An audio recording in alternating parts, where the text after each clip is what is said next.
All right, we're back. We're in. Um, did you see Crystalia's video? Did you have a time to watch it? Yeah, I had a little look. What do you think about what his side of the story was? Well, how about we start with what actually happened to him? Okay, yeah. For those who don't know, Crystalia is a comedian. He played on season 2 of You as well, so he's been in a few shows. Allegations started coming out about him grooming underage girls and sleeping or kissing or making out with underage girls. Basically, any like sexual allegations. I'd like to point that out just because I don't want to get in trouble, but he was cancelled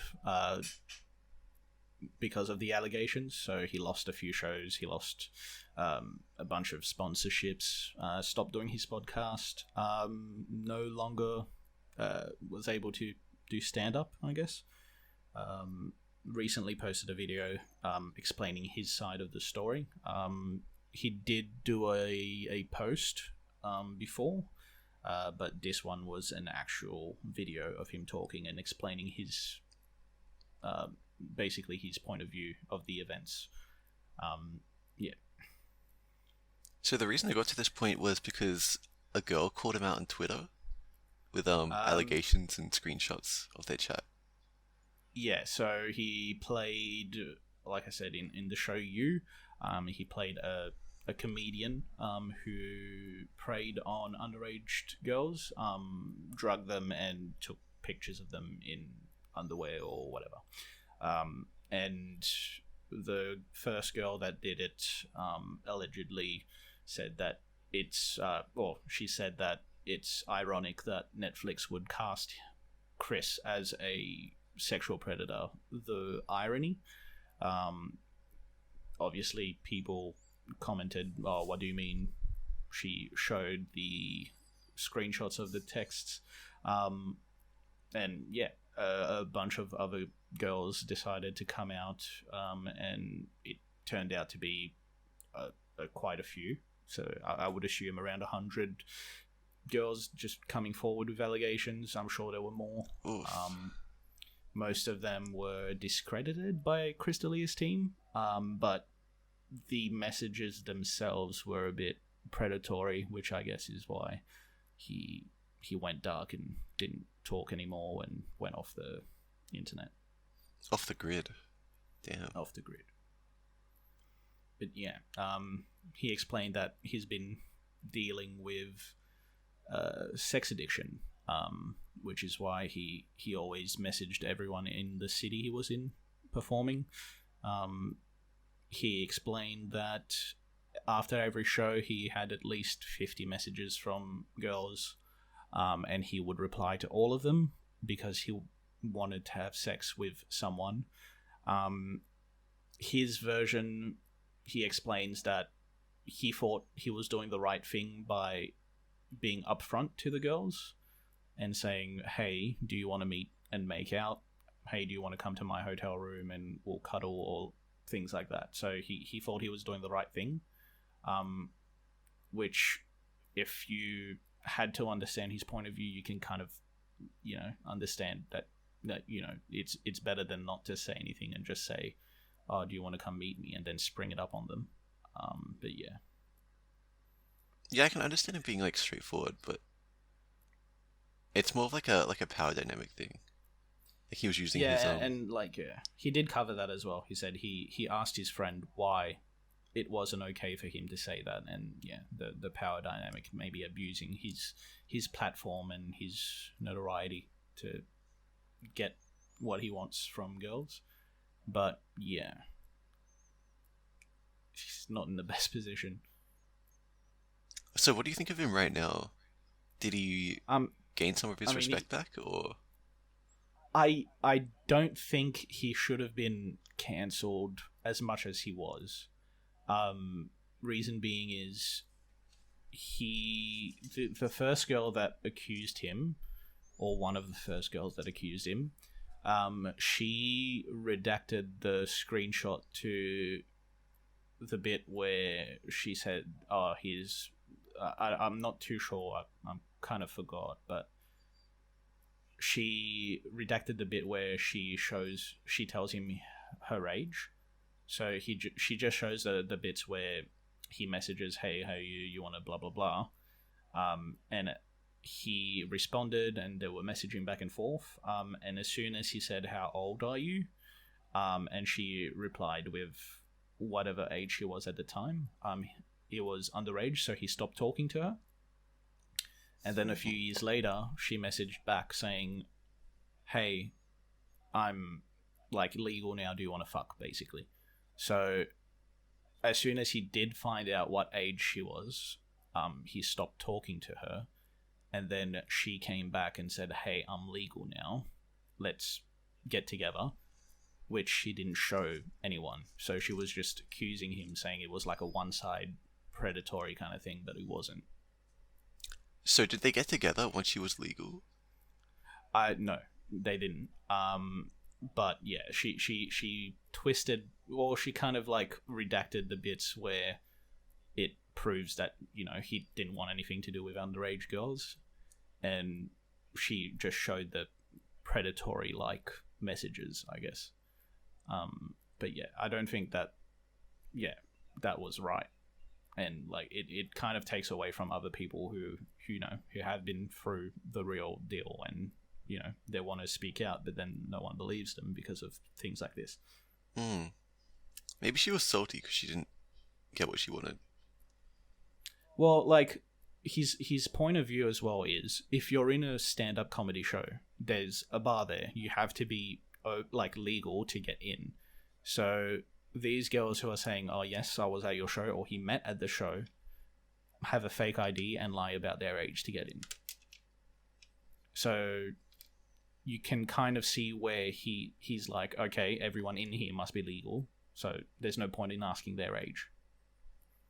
And like, if the bar, like the bouncer's not doing their job, like, you know what I mean, not checking IDs and whatnot and letting underage people in, they should be at fault too. True. Yeah, I guess it's, yeah. But I also watched a YouTube video. It was recommended after Crystalia, of a girl who allegedly was, I don't know how to phrase it, but she was in contact with Crystalia, and they actually met face to face. Okay.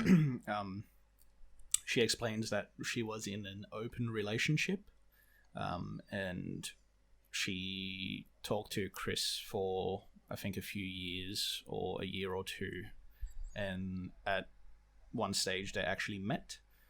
She started freaking out because she's meeting her idol, and Chris grabbed her face and said, "Everything will be fine." Grabbed her face. That's pretty aggressive. Well, I don't think he did it, you know, maliciously, but he was just, you know, trying to get her attention. I don't know if it was to calm her down or to just have like physical contact. She also mentioned that she was in the bathroom, like, you know, just splashing water on her face, trying to calm down, and he was at the door the whole time asking her if she was okay. And she said that it was kind of predatory behavior, which I don't understand, kind of, because if someone's freaking out in the bathroom and you're worried about them, you'll check on them. But staying out there the whole time is kind of a bit, how you going? Yeah, I mean, for sure. Yeah, but she does at the end of the video say that if the apology that he did in his video was genuine, she like forgives him. She said that she spoke to a lot of girls in the same shoes as her with Chris, and she doesn't care if they don't, you know, understand why she's doing it, but she just wants to move on. So she was a nice girl. Yeah. So did she sleep with him? I don't know. I don't think she did.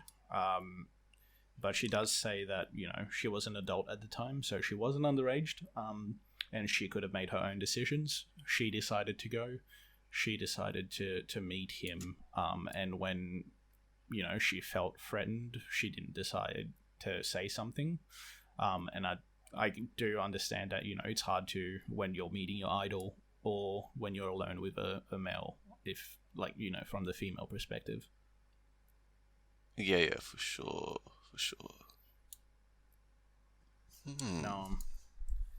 Also, Bryan Callen appeared on his show again after his allegations of rape from 20 plus years ago.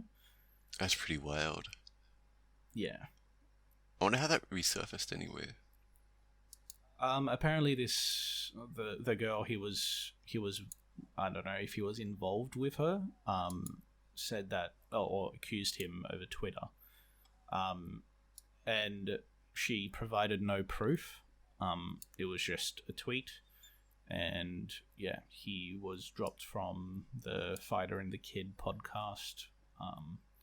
He lost all his acting jobs. Basically, he got cancelled, but decided to fight it, unlike Chris. So he went all out, attacked the news reporters who published a story without any proof, basically ending his career. And I understand that you have no proof. Like, how are you going to cancel someone? Yeah, but him and Chris were friends for a while, right? And when Chris got into trouble, it felt like he kind of just left Chris behind, even though there wasn't a whole lot of proof for Chris either. Well, that's what annoyed me as well, because they've clearly hung out. They've been friends for years. They've done 2 or 3 podcasts together. Going back in the day with the 10-minute podcast with Will Sasso as well. They used to meet at Will Sasso's place and hang out, do a few 10-minute podcasts, and then publish it. They've been friends for years, hanging out outside of the club.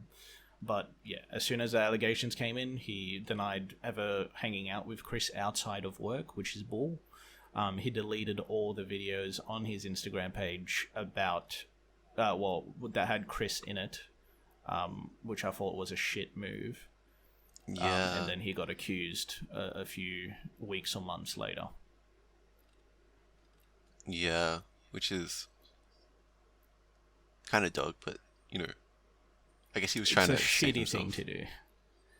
Yeah. Well, he took himself out of the Fighter and the Kid podcast, so the show could go on, and the sponsors didn't drop the show. So respect him for that, because he did keep the podcast going, and everybody that works for the podcast can keep working and making it a living. But he did throw his friend under the bus beforehand. Yeah. And that's another thing where cancel culture has gotten out of hand, where an accusation can ruin someone's career and their family's profit, and Yeah.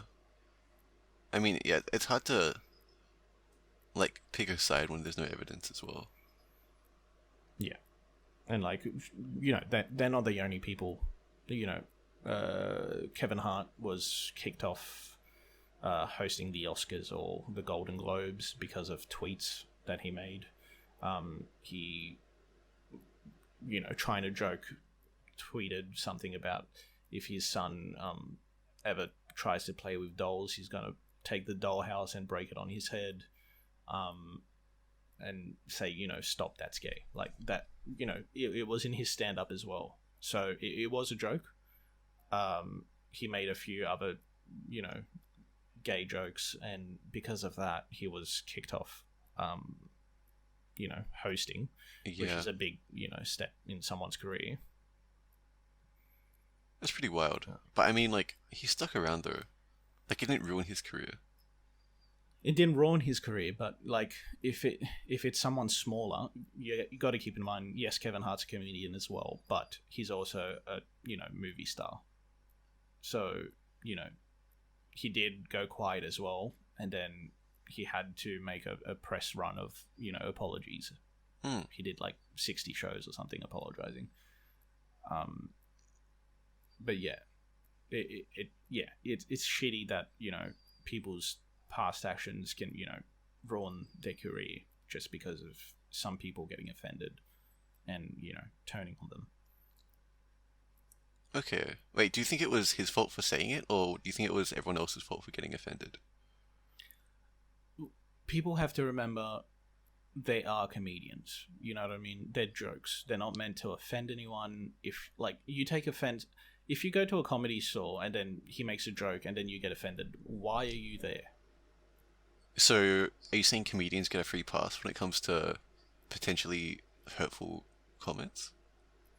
It's not that they're doing it to be hurtful. That you have to look at the intent behind what someone's saying, not make your own intention of what they're saying. You know what I mean? You don't know where they're coming from saying it, but you're just taking offense and saying, yes, he said this because he hates gay people. You have no proof he hates gay people. You know what I mean? It's the intent behind what the person is saying. These are clearly jokes. It was in his stand-up special. He has gay people in his life, like close friends. It's not that he hates gay people. And it was at a time where it was 2011, so it was a while back, 2009. You know what I mean? Yeah. And people can grow. If he was a homophobe, let's say, and he grows and he's now fine with it. He loves everyone. Blah blah blah. You're gonna ruin his life for something he said, when he was young. It's like us saying something, in high school that's offensive to someone, and then that getting us fired later on. I think it's a bit different being in the spotlight, being someone who's famous. Kind of have a responsibility that the normal person doesn't have. You kind of got to have that awareness of level 3. You know what I mean? Compared to everyone else is at level 1. Yeah, I guess so, but it's also freedom of speech. Everything can offend someone. You're not going to be able to talk anymore. Yeah, but I don't think freedom of speech kind of applies when it's hurtful. But again, it wasn't meant to be hurtful. People just, took it offense to it, and decided it was hurtful to them. Yeah, I mean, I can understand why though. I can understand why. Don't get me wrong, but you can't try to ruin someone's job opportunities over tweets from a decade ago, and try to justify it in your head that they should no longer be working at all.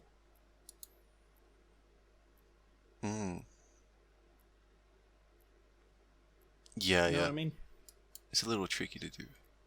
Yeah, don't get me. There are people that did the wrong thing, and they were cancelled, and it's good for them. They deserve to go to jail. What's it called? The director Harvey Weinstein. He exposed himself in front of women to say, hey, let me do this in front of you, and you'll get a part in this movie. Blah blah blah. He's a piece of shit.